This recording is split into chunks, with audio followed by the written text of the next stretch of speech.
Hey guys, avsongbird back here with Would You Rather. And this is the next question that came up after the last one that I put up for you guys to answer because you guys know I like to get you involved. Would you rather control the elements or control time? I've actually written stories about this. You guys know I'm a writer, right? Those of you that are new to the channel or only watch my gaming, I'm a writer. Amateur writer, don't get too excited. I've never been paid for it. But I've written stories about characters, because I like to do the whole fiction and magic and, stuff like that. I've written stories about people that had control of the elements and could control the elements for different things and forces of nature and that kind of thing.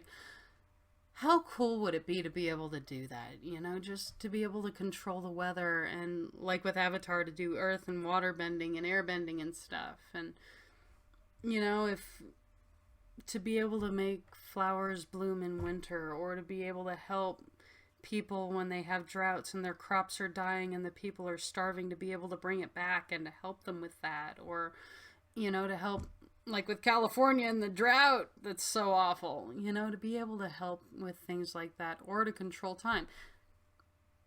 I would rather do the elements than time, I think. And the thing is, there would be pitfalls and dangers with both, because if different people got control of either one, they could use it for sadistic ends or for selfish ends, and it could go very, very badly very quickly. They could starve people out, or they could destroy cities, or, they could undo things in history and make it worse than what actually happened. I mean, either one could be very, very dangerous. But for me personally, I would rather control the elements than time.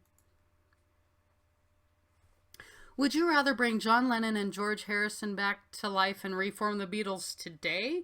Or would you rather go back to 1963 and go to every Beatles concert from then until 1970 when they broke up? Honestly, they were in their stride back then. I love the Beatles. We have Beatles Rock Band on our Xbox.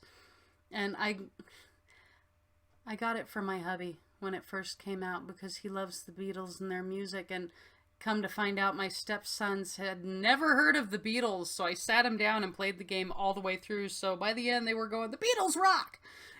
So even today, my stepsons love the Beatles music. And, I love their music. I always have. When I was in 4th grade, I got a keyboard, and I learned the first song I ever learned how to play on the keyboard was "Yesterday" by the Beatles. And to this day, I still like to sit down sometimes and plunk it out when my keyboard's not up in the attic in the garage. But it was back when they were in their stride, when they were in their height, and if they came back today, it would be after the breakup and the way everything went down with them, and it wouldn't be the same as when they were originally together. For me, I would rather go back in time to when they were actually still together before everything went wrong, and to be able to see them in their element. That would be amazing.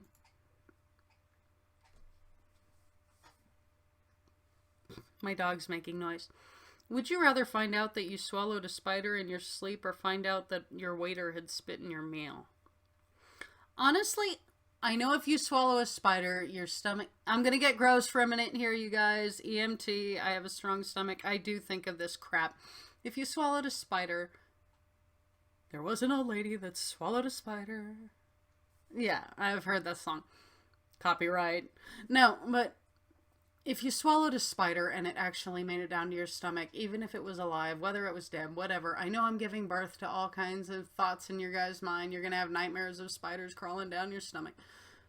The bile would eat the spider before it even mattered. I mean, if it was poisonous, yeah, you have to worry about spider venom. But even if you swallowed a spider, I don't know if it would be poisonous enough or enough venom to kill you. If it was a black widow, it could kill you. If it was a brown recluse, it could kill you. If it's a typical daddy longlegs or that kind of spider or something, it wouldn't be enough to actually hurt you. I'm not telling you guys to go out to eat spiders. I'm not telling you guys to go out, I'm not an actual up there doctor, medical professional type.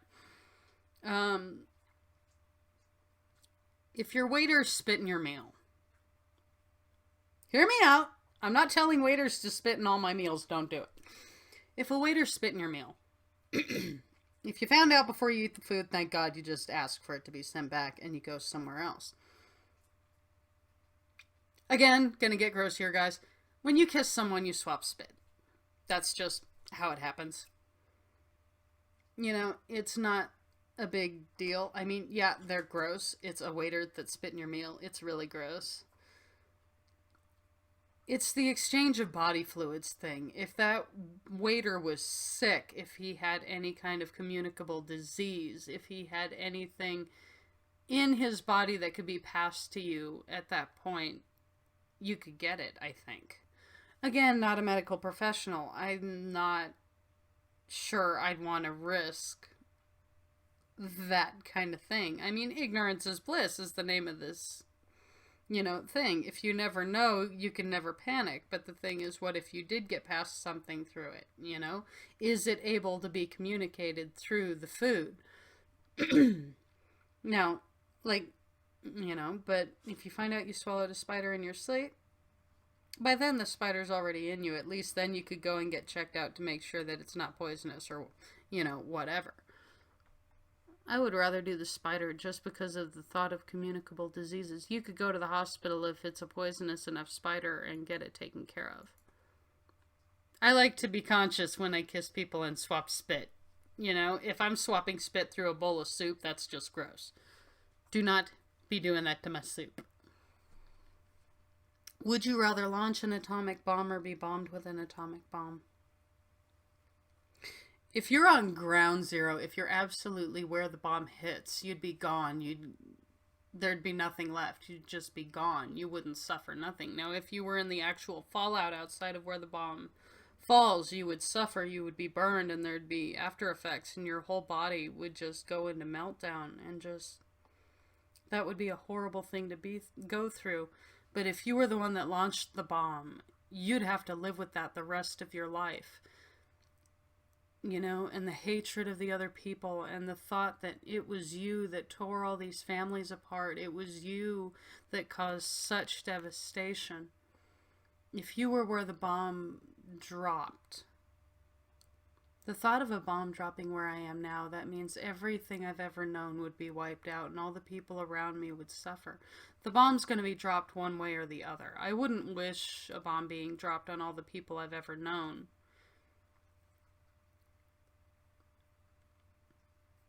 That's not an easy question. And I can't skip it because you guys know I take this challenge. I don't skip questions, even the hard ones. I answered kinky ones in the last one or the one before. You guys like to see me fidgety and, turn 40 shades of red.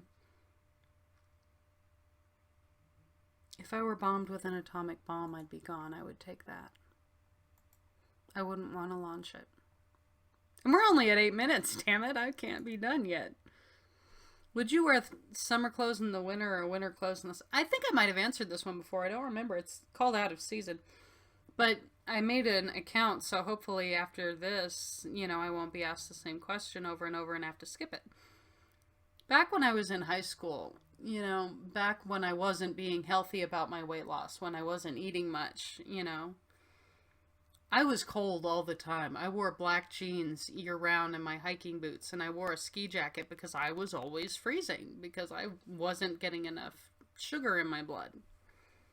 So I wore it all summer long, even out here in the summer. I mean, I would rather wear that and be too warm than to wear summer clothes in the winter and not be warm enough. I hate being cold. At least when you're hot. I go out back when I do yard work in the summer, and I'll wet my hair down before I go out to do work just to cool off, but I can deal with the heat. I hate being cold, so I would rather wear winter clothes in the summer and be overheated than summer clothes in the winter. Would you rather spend a day with Taylor Swift or spend a day with Beyonce? I know there's going to be those of you that disagree with me.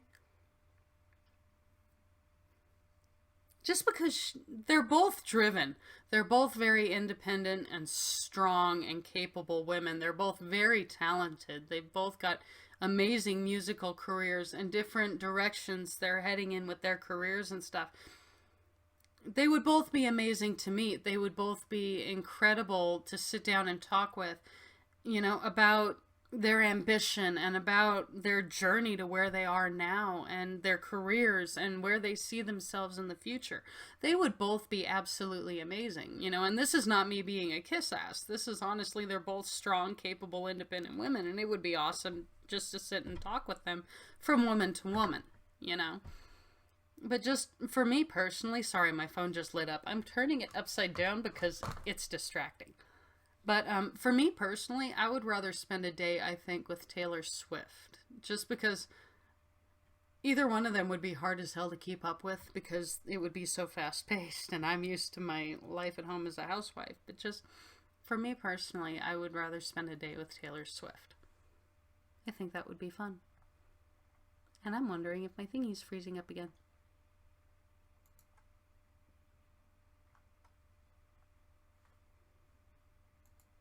I think my thing froze up again. There we go. It's 50-50. I'm cool. Would you rather save the Library of Alexandria from burning or know what happened to Atlantis? Hey, I know what happened to Atlantis. It drowned. Atlantis sank, or the ocean washed in over it. That's what happened to Atlantis. You know, and knowing what happened to Atlantis doesn't mean that you could stop it from happening somewhere else. You know, I mean, there's so many theories about Atlantis, and it would be so cool to know about it. But at the same time, the Library of Alexandria, you know, and all the scrolls and all the history that was in them, just to have the chance to save that from burning so that that knowledge could be passed down. I'm a bookworm. I love libraries, okay? Just the cultural significance. Yes, I'm pulling out the nerd words. The cultural significance of the Library of Alexandria and the gardens, my God. If those scrolls could have survived and still been around to be, you know, to be rescribed by scribes through the years and to be passed down. Who knows how much knowledge and how much history was lost, you know, because it was lost. If that could have been saved and passed down, who knows how much knowledge could have been passed. You know, how amazing would that be? I'm gonna, I think, I would rather save the library. All you conspiracy theorists, I think I might leave the next one. I answered this one already because I'm an Android gal. I've never actually used Apple products. I've always used Android. If I ever tried to bring Apple in this house, my husband would probably kill me. But I'm going to leave this one with you guys because this video is already 13 minutes long, and I like to leave you guys with one to find out how much of you are on one or the other. So go ahead and answer this one and get back to me. I hope you guys enjoyed this video. This has been AV Songbird doing Would You Rather. Bye, guys.